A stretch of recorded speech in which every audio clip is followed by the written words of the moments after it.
Welcome into the CHGO Blackhawks postgame podcast. I'm about to tell you the score of this game, and I'm not misspeaking. The Hawks lose 8-1 to the Arizona Coyotes. 8-1. We're going to get into all of it. I'm Jay Zawaski with Greg Boysen. Thanks for being with us. We appreciate you staying up late with us. That's a big commitment from you after a game like that. The Hawks haven't earned your support, so hopefully we have. Make sure you smash that like button for us. Make sure you subscribe to the YouTube page as well. Podcast listeners, make sure you are following and subscribed on your favorite podcast app, and leave us a 5-star review on Apple Podcasts. Greg, can we spend this entire show just talking about the first 28 seconds of the game? Because that looked really good. That was amazing. We'll always have that. Those 27 seconds or 28 seconds. Yes, that was fun. The birds were singing. The sun was out. Boy. And then hockey legend Michael Carcone. Oh, God. Just Michael Carcone. Stuck it to us. I'm looking at the PHNX. They just tweeted out their show link, and the title of the show is Carconed. You got your ass kicked by Michael Carcone. And you said it before we started. It's not like it was Clayton Keller or Nick Schmaltz or any of these. Those guys were pretty much invisible. Yeah, any of these young It was a bunch of plugs whooped your ass. It's so bad. That was so bad. Like, Liam O'Brien had one eye, and he still scored a goal on you. We had the Nick Foligno fight, too. That was an exciting moment. Yeah. But holy cow. I mean, if you watch the pregame show, I've been talking about this game for weeks. How much I've been looking forward to this game, not only because of Cooley versus Bedard, but it was going to be the first time we saw the Hawks play an opponent that was pretty much on their level. That wasn't like a true Stanley Cup contender or Stanley Cup champion or undefeated team. And I think I said in the pregame show, too, they should expect to go in and win this game. Apparently they did. They thought they were just going to roll out the pucks and recreate for 60 minutes and walk away with 2 points. It's the same shit that happened in Montreal. Well, I'm sorry. No. And for the first time, I have questions for Luke. How does this happen? How does this possibly happen again after this happened in Montreal? How do you not see them this morning at the morning skate and say, I want to remind you guys, last time you thought you had a game in the bag before the puck even dropped. What happened? I want to remind you. And it's not going to happen again. We can't have that happen again. They come out, Connor Bedard scores 28 seconds into the game. The Hawks look like they've got, they come out guns a-blazing. All of a sudden, the Coyotes tie it a few minutes later. And from then on, it is as if the friggin' Dynasty Montreal Canadiens rose from the dead. They're not all dead, but a good portion of them are dead. And just skated circles around the Hawks. Soderblom was bad. Everybody was bad. I can list the entire team. It was honestly. it was a team effort of Yeah. suckiness. Yeah. It was pretty much top to bottom, not good. So I guess the lesson here is not only should we never expect this team to win a game, they definitely should not, because their 2 worst games of the year were against the 2 worst teams they've played as far as roster-wise. Now, the Arizona Coyotes looked like, the 1988 Edmonton Oilers out there tonight. Michael Gret Carcone out there. Can we call him Carcone Bedard? No. Because he had more goals than Connor Bedard.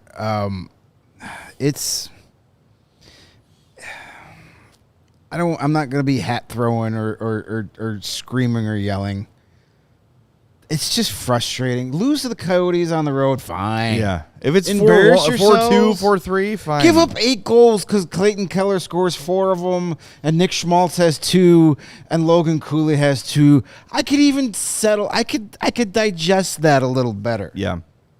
But Michael Carcone, who the fuck is Michael Carcone?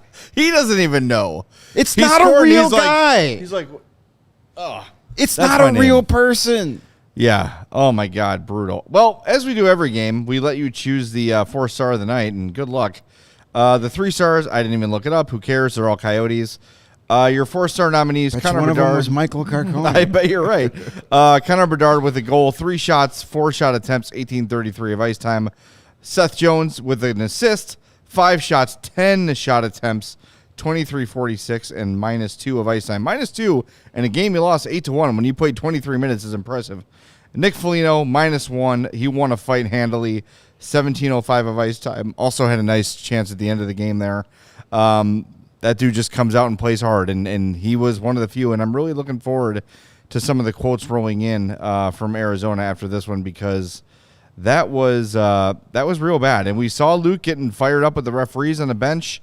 I want to see him get fired up with his team. I really do. Like, this can't look, of all the crap we went through last year, of all the bad games and all the losses and all that stuff, I never felt this way after a game last year. No, I mean, it also helped that like 8-1 losses last year were celebrated. It was like, yay, Sure, yeah. But no, it's just we've now got 2 games on the year that we've questioned the effort of this team.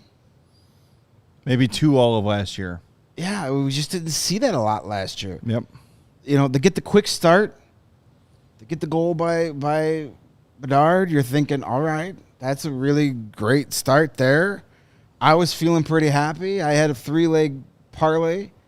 Hawks, Connor Bedard, anytime goal scorer. Hawks score first. Hawks win the first period. I'm thinking, holy cow. All right. As long as this score holds for the next 19 minutes and 32 seconds, I just won my bet. And So it's your fault. Before I got that out of my mouth, they'd given up the first goal to Michael Carcone. Okay, I am going to yell a little bit tonight. I lied. But, yeah, you're starting to see some things. I'm going to preface this by saying I'm not concerned about Luke Richardson. No, but not you at all. are seeing some things where you're like, what exactly are we doing here? I know. I mean, why change the lineup at all? I mean, I know it's just Anthony Ciu for Boris Tkachuk, but usually when you win, you stick to what works. And Kachuk's been good. There's no reason he should be sitting. And Whistle Johnson Tkachuk line was really good. Athanasiou was just ass tonight. He's a bad hockey player. -3, 1 shot, He's a bad hockey player. 12:38 of ice time. It's a non-factor. I'm tired of watching him. How are you -3 in 12 minutes? Because you're bad at hockey. That is unbelievable. I'm tired of watching him stick handle his way right to the front of the goalie and just flick it into his pad. I'm tired of watching him skate really fast and skate himself into a position where he can't shoot. Right. He's not good. He's fast. That's it. And that's it. It's like we said in There's the pregame nothing too. there. He doesn't know how to use his speed. Use your speed to get in, to chip the puck in and go get it. Use your speed to blow past a defender for a stretch pass. He just skates, and there was a moment in the third period where it was like a 2-on-1, and he went doot, doot, doot, doot, doot, doot, doot, right into the goalie. He basically passed it to the goalie harmlessly. Here, you take this, freeze this. We need a face off. It's like, what are you doing? Put the friggin' shot on net. And that was the thing that was going on all day. But the other thing we saw too, Arizona scouted this team well. They were kicking their ass cross slot, back and forth across the slot. They had Soderblom moving to the weak side Yep. all night long. It was there, and the Blackhawks never adjusted. Again, that's on the guys behind the bench. Yeah. You got to spot that and you got to make a change. You got to do something. Like they kept running the same play, and it kept working. Yeah, cross crease, cross slot, whatever you want to call it, making Soderblom go post to post. He made a couple decent post to post saves, but they were just desperation, and they were just, he just happened to get a piece of it. There was no answer in this one, and I just can't. And Pace Setter says Tyler Johnson -3 in 11 minutes. He was on the ice tonight. That's I don't know. It's tough. It's tough. I don't know how. It's hard to do. Again, you're not a -3 against Clayton Keller. Here we go. A couple quotes rolling in. These both from Mark Lazarus. He says both Seth Jones and Nick Foligno seem to think the Blackhawks took the Coyotes for granted. Jones said, quote, "We're in no position to take anyone lightly." Seth Jones on what the Blackhawks tell Arvid Soderblom after that one, quote, "That's our bad. We played like shit." There's a leader. There is Seth Jones stepping up and saying what it is. Yeah. He's saying what it is. That's it. They assumed victory, and they laid their goal. And look, Soderblom was bad. Let's make no mistake. It was a bad game for him, but he wasn't getting much help. No. I mean, yeah, there's a lot of fingers to point at. Soderblom did his part in this embarrassing loss. He played his role too, yeah. He did. There were a couple of those where it's like, dude, just make the save. Another one was like he had the puck under him and he kicked it right out in front of him. Yeah, he was swimming all night. There were a lot of those moments where I talk about this often, where you watch hockey as often as you watch hockey, and things just like look like a glitch. Like what? How was that a goal? How did that go in? Yeah. There were 3 or 4 of those in this game. The hat trick goal for Carcone was the dumbest goal I've ever seen. That's not his fault. No. It hit off the top of the net. Usually when it hits the top of the net, it just lays there. Yeah. And the whistle blows. Right. It's the top of the net, then the crossbar, then his back and goes in. Like, that's the point where that was the point of the game where I was like, this is dumb. Like if this was a PlayStation game, I would have hit power and thrown the controller across the room. Yeah, exactly. There were a couple moments. That's a rage quit. There's a couple moments tonight where it looked like Arvid Soderblom, you were controlling the goalie, and then the controller died, where he was just kind of like drifting out of position. It wasn't good. Yep. Just so much. You said it, buddy. So much. Bleh.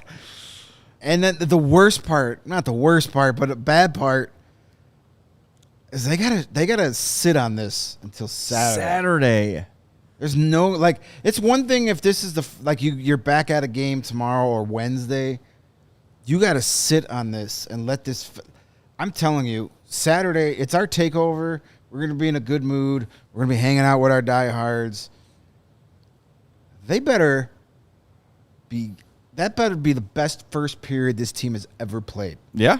Because if not, something's wrong internally. You got embarrassed. Now you're back on your home ice. You're playing a much better team. Yep. Team that was Stanley Cup finalist last year. We all know that great run they had last year. They're off to a pretty solid start again. They're in 6th place in the Atlantic and are 4-3-1. It's like, Jesus, what are we gonna do? So they're gonna have probably 3 practices between now and then. I can't imagine them practicing tomorrow. They're gonna be getting in super late, and then you get they'll practice Wednesday, Thursday for sure. Maybe not Friday. Give them a day off before the game. Maybe now they'll. Maybe now. I think maybe now. I don't know. Yeah. You're gonna have a lot of time to work on things, which could be a good thing or a bad thing. It seems that every time the Bears have extra time to work on things, it's bad. It works out great. So, you got to figure out a way to just get this one out of your system. It would help if you were playing, less than 5 days from now. Yeah. But it is what it is. Go home, take your kids out trick-or-treating, or go take Mackenzie Entwistle out trick-or-treating.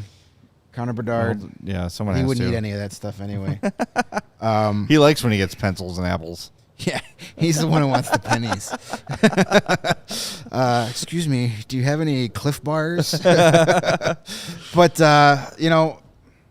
You got to get out of your system, go home. For those of them that have the young kids, enjoy your Halloween, and then get to work. Yeah. Saturday's first period better be the best damn first period we've seen. Well, and I don't want it to be Bedard scores on the first shift again, and then nothing happens the rest of the night. Because that's the same thing that happened in the home opener. Bedard gets that early goal on the power play 90 seconds in, and then they only got one more goal the rest of the night. It's like they don't capitalize on that. I just don't know how a team can go from beating the Vegas Golden Knights, their first loss of the year in their building after falling down 2-0, and turn into whatever the hell that was tonight. They battled in that game. They did not battle in this one. Nope. That's not a fact. For a second. Well, you mentioned getting it out of your system. You know what helps you get it out of your system? Fiber. Fiber. You know where you can get some fiber? You can get some fiber from Hero Bread. Damn right you can. You know what you should have been doing tonight instead of watching the second and third period of this hockey game? Making a sandwich.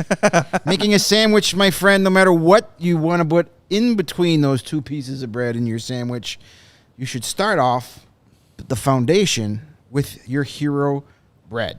Why? Well, because the bread is soft, it's fluffy, it's delicious. Some may even say it's scrumptious. Ooh, that's a great I would say word. that. It's also, as you mentioned, high in fiber and ultra low net carbs, or 0 grams of sugar per slice. So it's better for you. It tastes great. I don't know what the downside is on your Hero Bread. Yeah, it's whether good. you want peanut butter or jelly, whether you want a ham sandwich or turkey, maybe a tuna salad, start with the Hero Bread.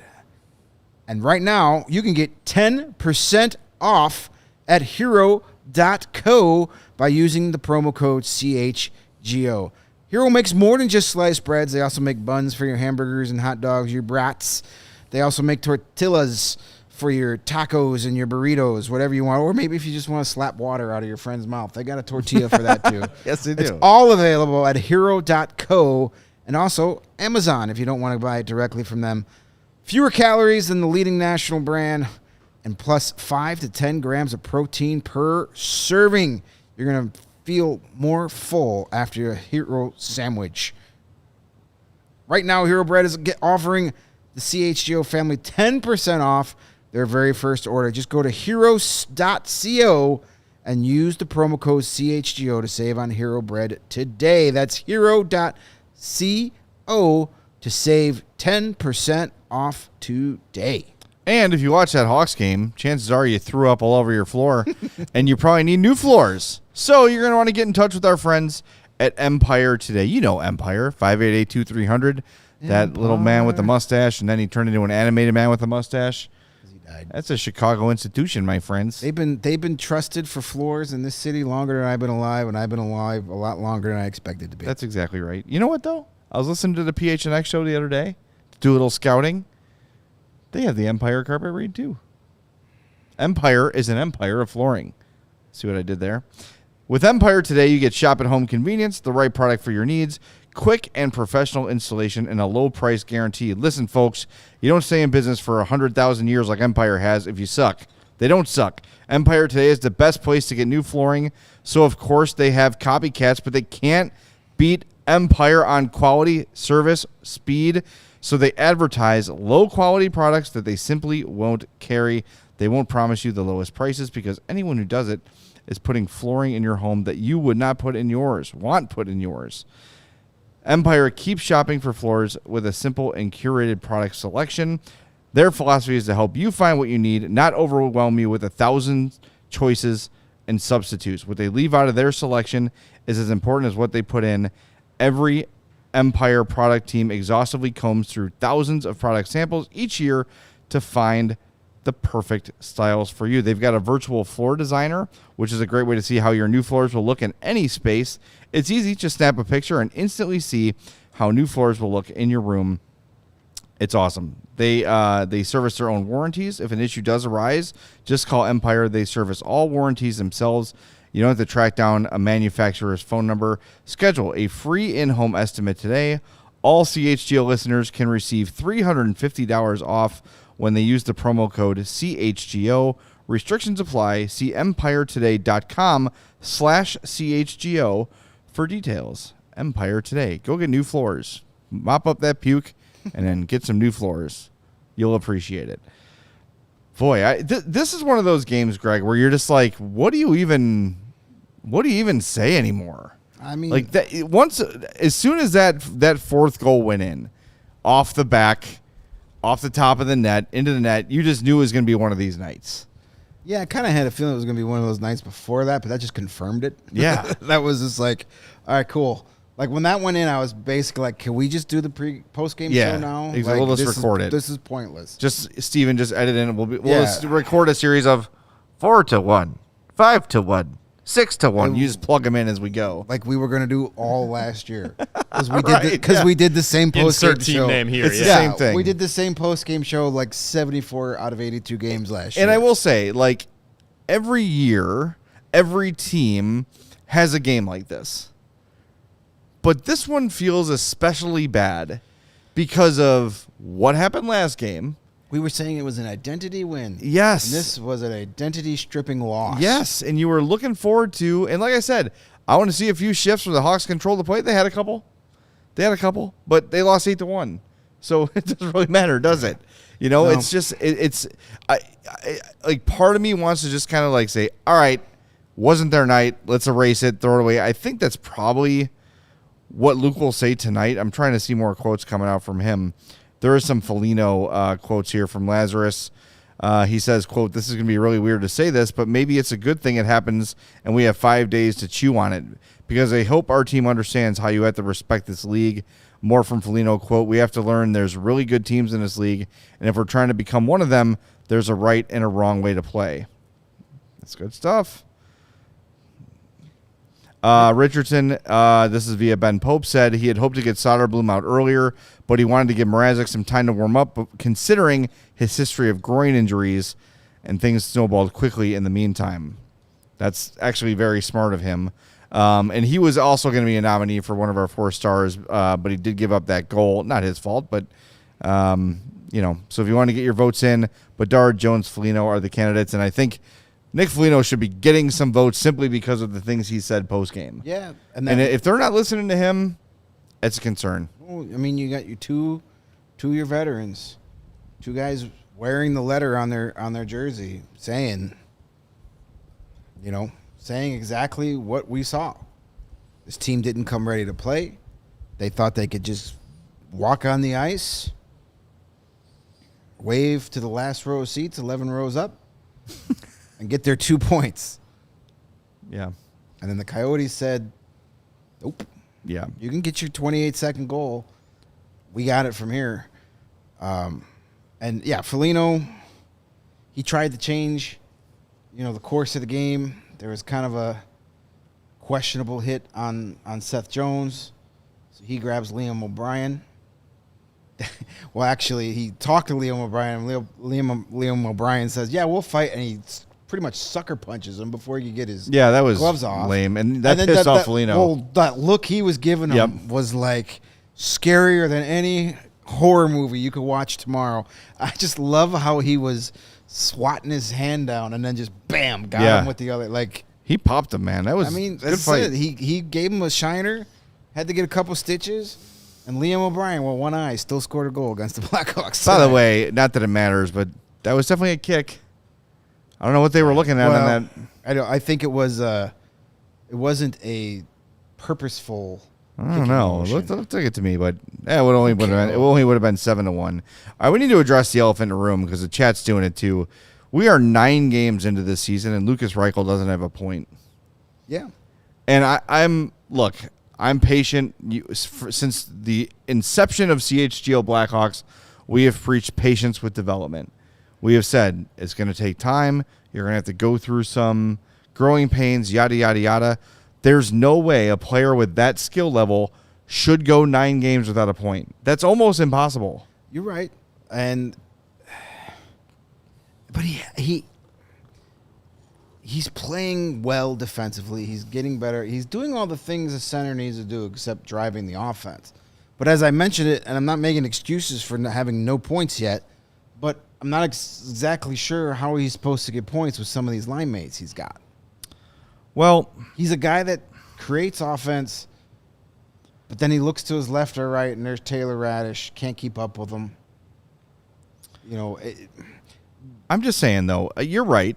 That's valid. But in 14:59 of ice time, he had one shot. Yeah, it's unacceptable. Like, it's got to be better. And Connor Bedard spent a lot of this year playing with Ryan Donato. Phil Kurashev isn't exactly Mario Lemieux out there. Like, at some point, it feels like we're making excuses for Reichel. And, like, the way he looked at the end of last year, he looked terrific. He looked like the guy we thought they were drafting. He looked like the guy we all thought he was going to be. He happened to be playing wing then. Is the center thing, is it too soon? I don't know. I'm not the coach. I'm not the GM. All I know is, at some point, Lukas Reichel, who has been a scorer his entire life, is going to look at that score sheet and go, my God, I don't have a point. Yeah. And every game that goes by where he doesn't score is a shot on his confidence. Yeah. And it seems like at some point, the more they let him struggle and the more they let him continue this without making some sort of adjustment, the worse it could get. Because if they say, let's say their magic number is 15 games to try him at center, and he goes 15 games without a point, are you beyond the point of return at that? Like, I don't know. I don't know. I don't know the answer. I don't know the answer. I really don't. But they've got to do something to get him going. Either put him on the first power play with Bedard. I said that like 5 games ago. Yeah, that can get him some confidence. They put him on at the end of the game. What's the difference? That unit basically plays 155 of every power play. Exactly. Anyway. Yeah, they don't get off the ice. Yeah, so put him out there. Well, and we talked about this last game too. Is if power play 1's going to be out there the entire power play, then maybe you do got to get Korchinski on power play 1 and Reichel on power play 1 because it's not producing. Right. It's out there and they've got puck possession and they're moving it around. They're hitting posts. They're getting shots that go wide. They're getting shots saved, but nothing's going in. Fine. If you're going to play them for the entire power play, load it up. Load it up with all your offensive firepower and see what happens. A power play goal could open get him gripping the stick a little. And even if he's scoring on the power play and not scoring at 5-on-5, at least in his mind, he's producing. He is still producing. He's adding. He's contributing. Yes, and the 5-on-5 will come, but I think you just can't keep having him go out game after game, night after night, with zeros across the board. So there's 2 possible solutions.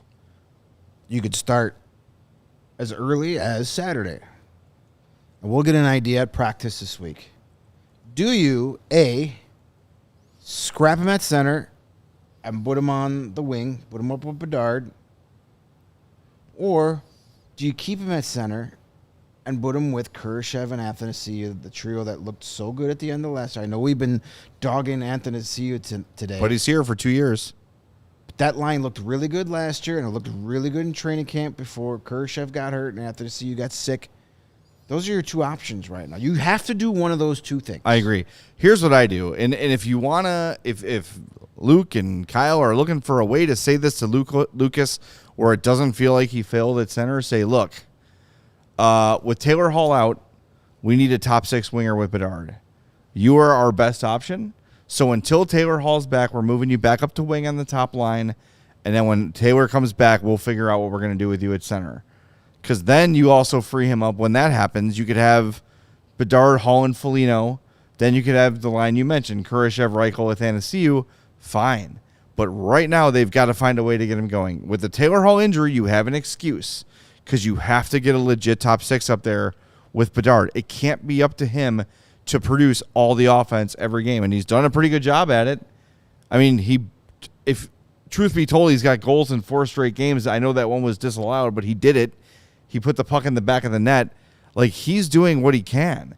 But when he's the only guy on the roster posing any sort of consistent offensive threat, he's going to be the tightest checked guy on the team. Like, you can talk about Sidney Crosby's rookie year. He had Mario Lemieux with him, right? You can go through all these great rookies, and they all had good players with them. That's not the case right now, especially with Taylor Hall out.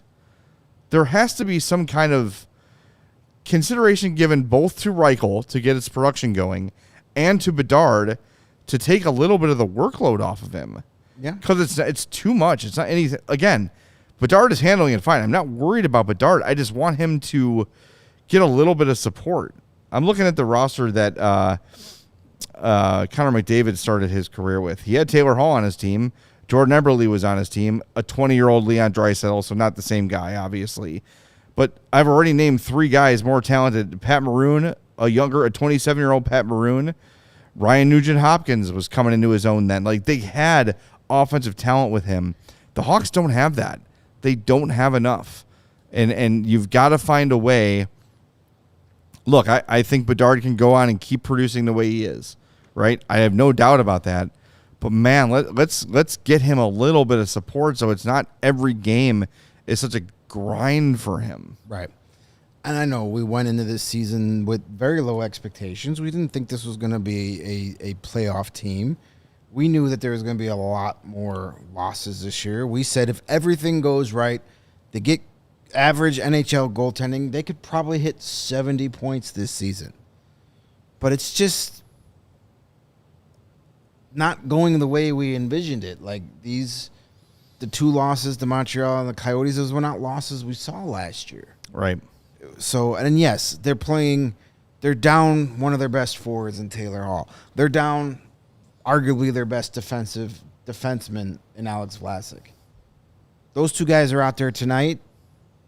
You know, do they win the game? I don't know. It's probably not as bad. Right. You would hope not. So, yeah, it's just we've already had 2 games that you question the effort. You shouldn't be having that. That's the disheartening. It's not that they're losing. But, you know, we knew going in that, you know, they weren't going to be a good team. But they shouldn't be embarrassing themselves. They're better than that. Not embarrassing yourselves to the Arizona Coyotes. No. But, I mean, even if it was Vegas. Vegas. They got dominated in the second period against Boston, but you would expect that. Yeah, in the Colorado game. Yeah. We all kind of were just like, The talent gap is much bigger. Yeah. The talent gap between the Coyotes and the Hawks, there's a difference. The Coyotes are a more talented team up top, but it's not. It's probably the smallest talent gap they've had this year. So why do you lose by 7? It's hard to believe. Another quote from Nick Foligno here via Mark Lazarus. Quote, "This one hurts. This one sucks. I hate losing, especially like that. I hope every guy takes it a little personal and understands there's a standard that we're trying to get to, and that was nowhere close." Another quote, "It's a bad feeling in here because we're talking about trying to grow this. That was a perfect example of not anywhere close to what we're trying to do." I mean, that Foligno is just going and going and going. It's just there's not a lot of Richardson quotes rolling in for whatever reason. Maybe he's trying to play it cool and he's going to flip over a table in the team meeting. But Foligno and Jones have been the 2 in this postgame to really step up and say what needs to be said. And I'm you know, sometimes when you see a loss like this, like you emotionally overreact, and maybe there's things that were happening that you weren't seeing. When the 2 veteran leaders on this team say the same thing we said to start this show, we're assuming victory, we're not playing hard enough.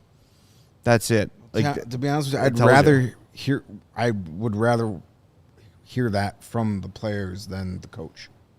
I agree. And that, I mean, look, like, that's what Luke has said all year about leadership is, hey, I'm going to let the veterans on this team handle the locker room. They're going to be the ones who, for the most part, police things, because we have guys in here who I trust to do that, and he's right.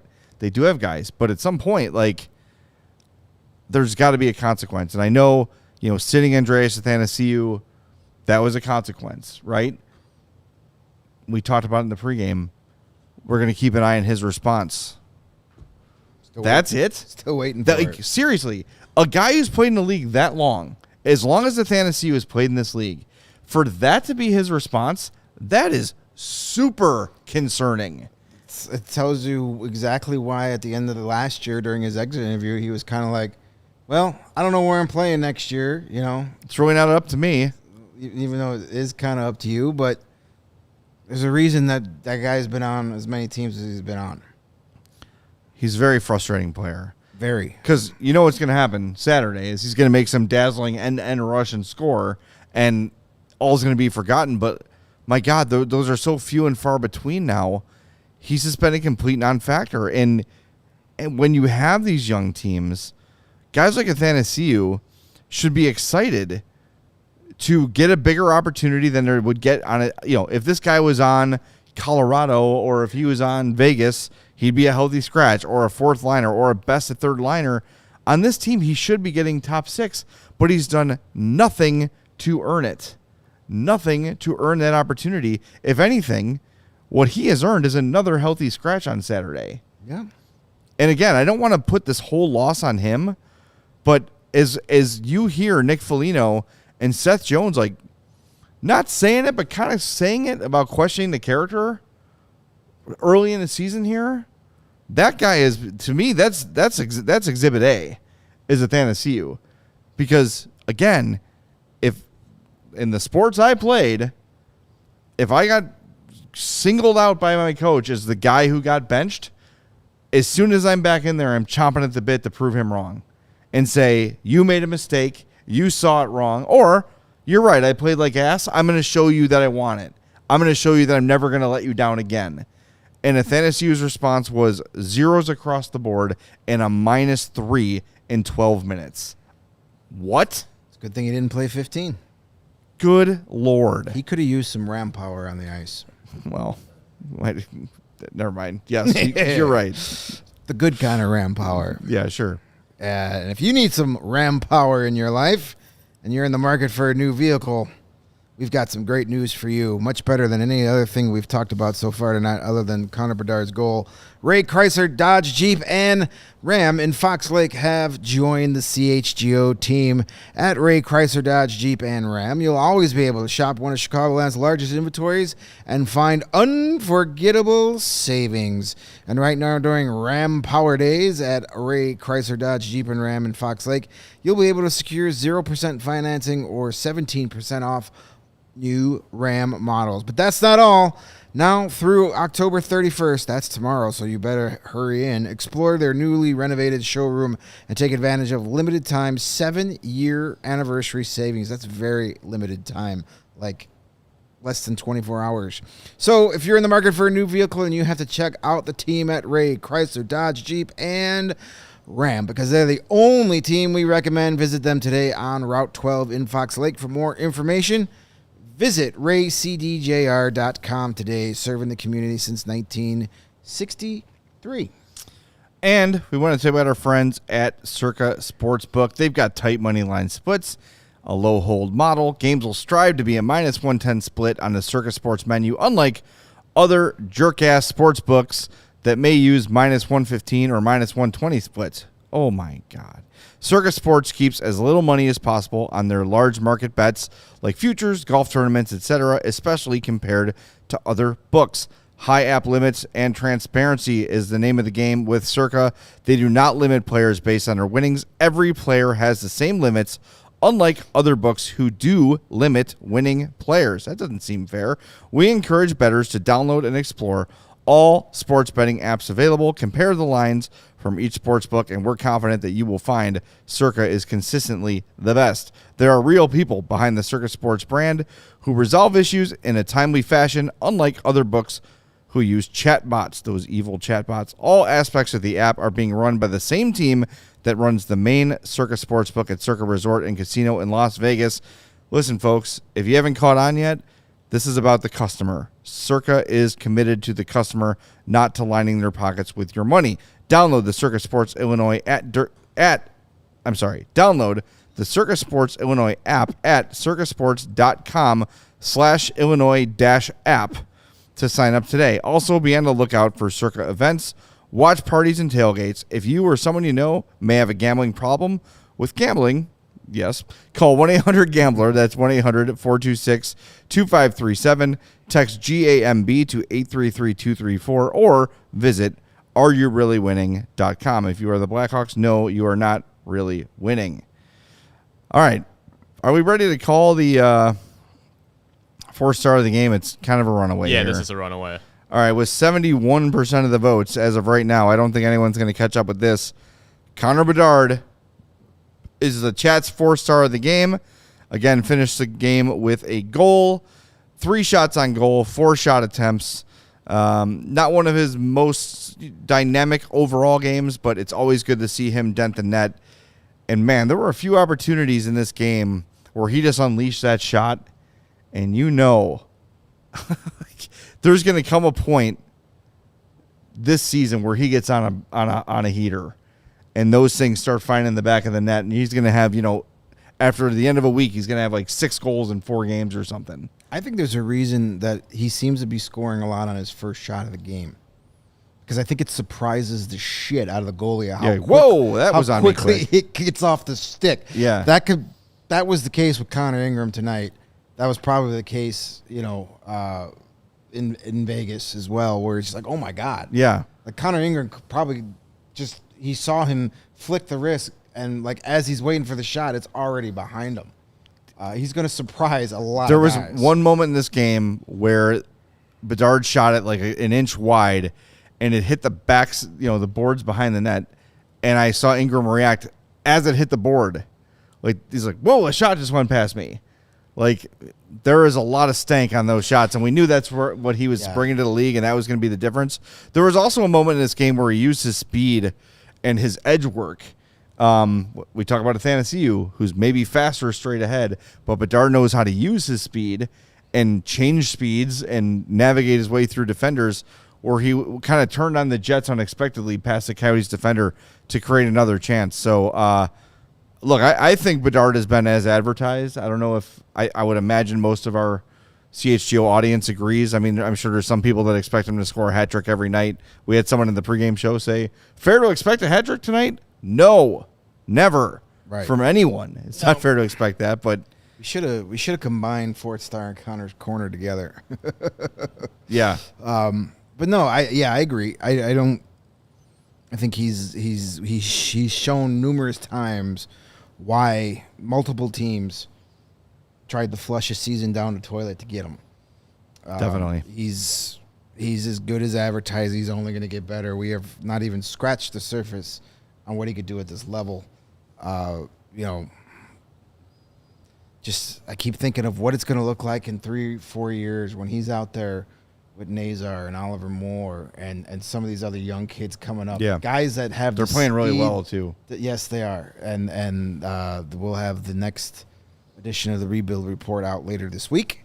Some good stuff happening in the prospect. That's why it's like, they lose 8-1 to Arizona, but big picture, Bedard's proving he can score at the NHL level.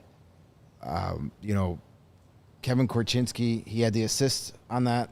Korchinski to Bedard. Get used to hearing that. Beautiful pass.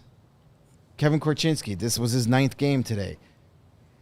He's an NHLer. He's here all season. I would imagine so. He's not looked overwhelmed at any point this season.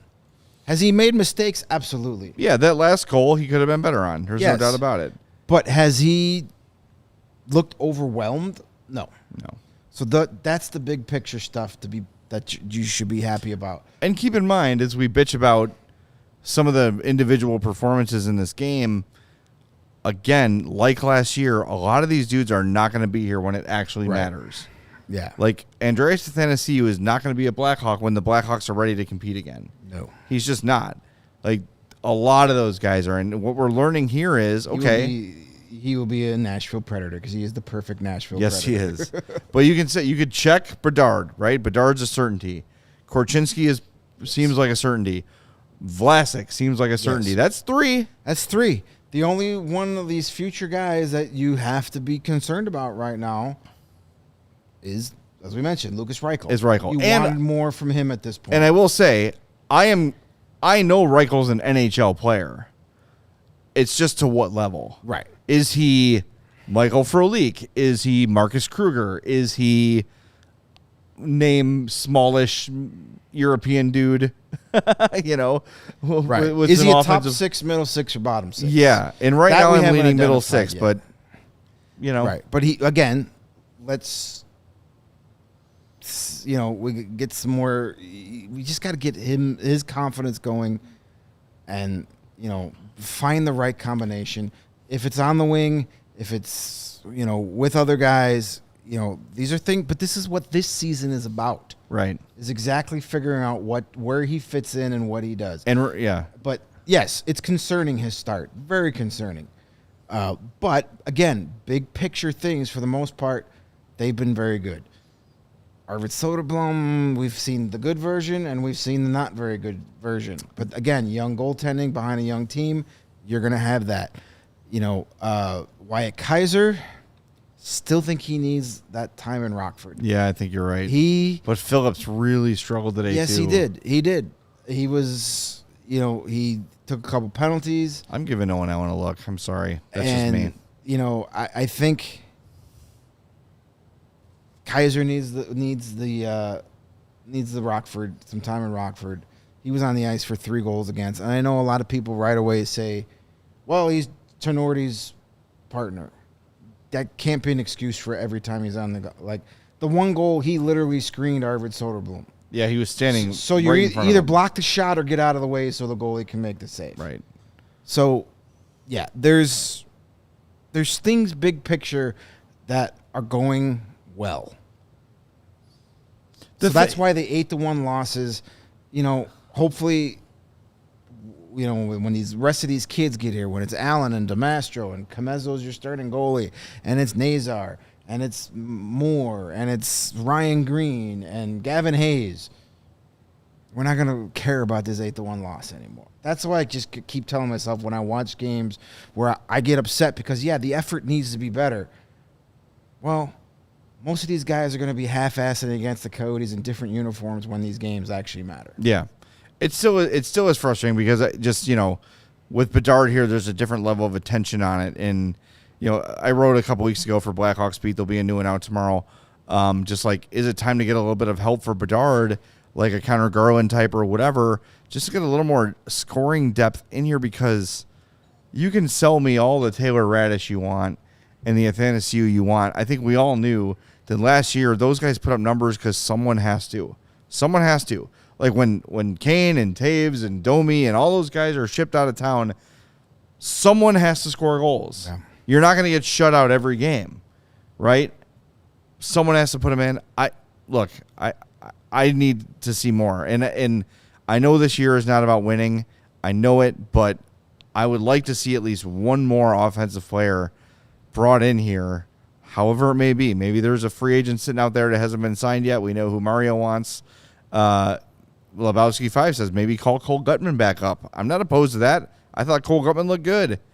It's just like Richardson said. I'm sorry. What Davidson said after the draft is getting Bedard doesn't change the rebuild. And we praise him for that, right? He is sticking to the plan. He is not abandoning things and bringing in a bunch of talent. He's smarter than me. He's a GM and I'm not. And we had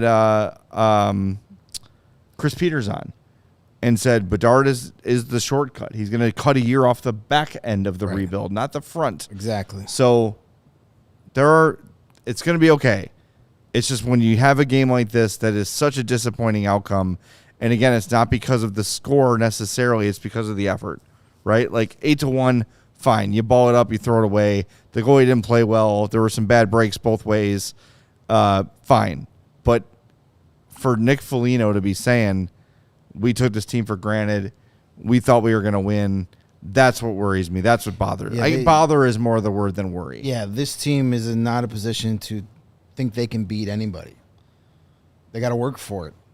That's what last year's team did. That's what this year's team does most nights. Yeah. When they're playing teams better than them, but when they're playing teams that are closer to their level, still better than them, but closer to their level, they just think, oh, okay. All of a sudden we can just waltz into the Mullen Arena and win. No, you can't. You have to work just as hard. There's nowhere they can walk in and you have to work win. Just as hard to beat the Arizona Coyotes as you did to beat the Vegas Golden Knights. So, But that's the thing is, like, the other frustrating thing is, like, we've seen it. We saw them. And look, maybe Vegas walked in too thinking they were going to cakewalk the Hawks. And maybe when they got up 2-0, they're like, whatever, this is over. And the Hawks kind of kept them sleeping. And then once they were on their heels, it was too late. But You saw when this team bears down and focuses on every shift and focuses on every pass and every check and every defense that they can hang. Yeah. If they'd have played the way they played against Vegas, they would have won this game 8-1. Yeah. But they didn't. The way they played against Toronto, or the way they played against Boston in that first game. They play. It's almost as if they focus out of fear of being embarrassed. So when they play Montreal and they play Arizona, thinking, well, these teams aren't going to embarrass us. They're the most embarrassing losses of the year. There's nothing wrong with getting embarrassed by the Colorado Avalanche like they did. Yeah. That's one of the best teams in hockey. I don't think anyone during the Colorado postgame was like, there's major problems here. No, we all knew that they were going to get their asses skated around in that game. And because Colorado does that to everybody. Yeah. But, yeah, it's maybe, you get back home here. The Hawks are going to be home for a while. You're 9 games into the season. You kind of got an idea now what's out there. Maybe this is the time where Kyle Davidson says, all right, do I try and shake things up here? Like, I'm seeing what I'm seeing here, or does he just stay the course? I mean, it's so easy to say just go out and make a trade, but nobody's trading right now. Right. Like, the whole Connor Garland thing. That's it. That's the only option you could probably do right now. But it's been 2-3 weeks already, yeah. And nothing. The only report to ever come out was that they gave his agent permission to go find a trade, and there has been nothing since then. Usually you'll at least hear, an Elliot Friedman or Frank Saravalli will say, somebody's sniffing this. Like, look. Yeah, and I heard it today, and there was no update. You've heard nothing. Yeah. But again, I think it's also because a lot of other teams aren't ready to give up things either. It's still too early. Yeah. So maybe by Thanksgiving, you get a little action on that. That's usually when the trades start. American Thanksgiving is kind of that's when that's the traditional thing about, like, it's quarter way through the season. It's like what is it? Like 80% of the teams who are in a playoff spot on American Thanksgiving make the playoffs. Yeah. So that's when you start to see, but you really don't start to see any, like, significant trades until after Christmas. But if Garland wants out so bad, we'll see what happens. But I think, I know Davidson has been stay the course, but I agree with you, Jay. And I wasn't on that train of thought 2 weeks ago, but you got to get a little more talent in here right now. Not anything that's going to derail a possible top 5 pick again, but you just got to get somebody in here that either, gets more out of Bedard or gets Lucas Reichel jump-started. You got to get Lucas Reichel producing and soon, or else you're at danger of losing him for the season between his ears. Yeah. And we've seen that with other young players. That's bad. It's hard to come back from that. Absolutely. All right. We still got to do Connor's Corner, and we're going to reward the Hoosier Hawk winner of the game. But first, we want to tell you about our friends at Goose Island. We are supported by Goose Island Beer Company, Chicago's beer since 1988. Their fabulous beer roster. Of course, you got the Oktoberfest, the Beer Hug family, the 312 Wheat Ale, the Full Pocket Pills. I'm a big fan of the Green Line. Love the Green Line. It's all so damn good. The 312, of course, is just a standard. Grab an ultra fresh brewery exclusive beer at Goose Island's original brew house on Clybourne in Lincoln Park, or from their tap room on Fulton Street in Westtown. Goose Island Beer Company, Chicago's beer. And I made a trip this weekend to Sunnyside, my home and your home, for judgment-free cannabis shopping, a place where all kinds of visitors, no matter where you are on your cannabis journey, are welcome to explore, discover, and purchase a wide array of high-quality products. Sunnyside is going to help you elevate your football season, and when you walk in there, you're going to feel good. You're going to feel educated. You're not going to feel like you don't know what you're doing. The folks at Sunnyside are helpful. They are patient. They're going to make you feel educated, because an educated customer is a returning customer, and that's what they want. I talk all the time about the Mindy's and the Good News, but guess what I found from Good News this trip? Little shorties. Little pre-rolls about yay big. If you could do the whole thing and you're going to be on the couch for a while, You could do half the thing when you're out walking the dog or whatever and feel good. But, man, that was exactly what I was looking for. I got the brunch strain. Tremendous. I was in a fantastic mood all day. I like brunch. After having one of those. They also have the wonderful gummies like the Counting Sheep that I use most nights of my life to sleep. And those rechargeable vape pens. Love the Good News brand. Also, check out Remedy. Welcome to wellness-minded cannabis. Just delivered in easy forms and precise doses. Find Remedy tinctures, capsules, and RSO available in relief and rest benefits at a Sunnyside near you. And now through, today, October 31st, head to sunnyside.shop and use that code CHGO25 at checkout for 25% off your total order. One use per customer, not stackable with other promotions. And that's not only for new customers. Anyone can use that code. Pick up everything you need to elevate your football season and survive an 8-1 Hawks loss. Must be 21 plus or an Illinois MedCard holder. All right, he's got the Hemlet right next to him there. Still smells like bacon from Charlie's Garage.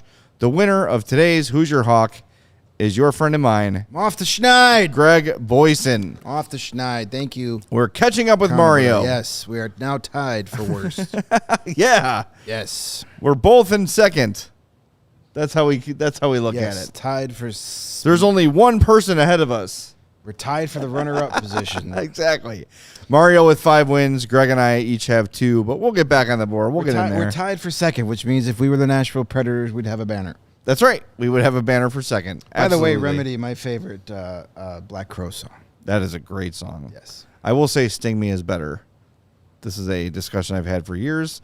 Anyway, congrats, Greg. Good job. Thank you.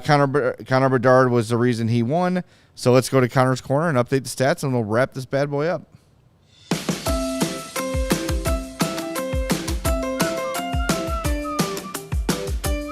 Connor Bedard with a goal, 3 shots on goal, 4 shot attempts, 18:30 of ice time, and somebody called for it in the chat, and yes, he's going to get credit for this. Put a check on Sean Dursey. Yeah. I don't know if he knocked him down, but he knocked him to at least a knee. Caught him by surprise. He's a little more physical than he gets credit for. Yeah. He's got those thick legs, those big quads, and that low center of gravity. He is tough to knock down, and he could take some people out. I always heard in football, low man wins. Well, most of the time, Connor Bedard is the low man. He's got them tree trunk legs. Yep. You know, he's not backing down from anybody. He does have a little physicalness to his game. I know he's always out there and smiling and being, you know, the kind of the golly gee whiz kind of kid, but he'll knock you on your ass if you let him. So, you know, nice to see that. You know, it's still a little strange at times to see an undersized player with the number 8 at the end of his double-digit number. Finishing a check, back checking, forward checking. It's a little weird to see that. It still catches me off guard. I'll get used to that. But, you know, there's a completeness to Connor Bedard's game. Everybody talks about the goal scoring, but he also says, I'm not just a shooter. I'm a playmaker. His passing and vision is elite. But he will throw a check. He will make, you know, a defensive play. He does care about playing in all 3 zones, not just shooting the puck. Yep. It was LNK, by the way, who said that, so I want to give him credit. We also have we got a comment from Gmail account. Thanks, Gmail. He says Bedard is tougher than he looks. Absolutely. And some super chats to get to. Windy City Hockey said Richardson needs to run a back skate next practice. He kind of did that last week with that we're going to compete, go into the corners practice. It wasn't just skating back and forth. He kind of disguised the back skate as a competitive practice, but I don't know. You can only go to that well so many times. There's got to be specific consequences for guys. So we'll see what happens. Young Dangle God on brand, as always, says, I have a crazy idea. Why don't we sign Kaner already and put him on the line with Bedard? We would have only lost 8-4 tonight instead, and then chips in his dollar. Thank you. Probably would have allowed a couple more goals defensively. Yeah, it's true. It probably would have been 10-4. Yeah, 10-4, good buddy. And Tom F., who paid you to not say the word bowels anymore, chimes in with his own. My bowels hurt after this one. Yes, Tom, we're with you on that one, buddy. I can't say that word anymore. You can't say balls anymore. It's all right. Pay $10. That's all right. Yep, appreciate it. I'm okay with that. Yeah. All right, we are off tomorrow on Halloween. My Blackhawks beat will be out around 10 a.m. So make sure you check that out. I think this is the final one that's going to be unlocked for all. After that, it's going to be behind the paywall for diehards only at allchgo.com. Rebuild reports coming on Wednesday. We're back Wednesday at 2:30 with a show. Probably some practice to cover. Yep, it's going to be an interesting practice on Wednesday. Yeah, I'm going to be looking forward to seeing that one. That's for sure. So make sure you join us Wednesday at 2:30. In the meantime, make sure you check out all the other great CHGO shows that will be on tomorrow. But enjoy your Halloween. Be safe. Hey, if some teenagers come to your door trick-or-treating, give them candy. They've chosen trick-or-treating over vandalizing, over spray painting, after drinking out of their minds. They made a good choice. They chose childhood over partying, so reward these kids. Yes. And nobody's giving your kids free drugs either. That's right. No one's giving your kids any free drugs. You are not getting any of my sunny side. Absolutely not. Nope. All right. We'll talk to everybody Wednesday at 2:30 on the CHGO Blackhawks podcast. We all silly like the mayor.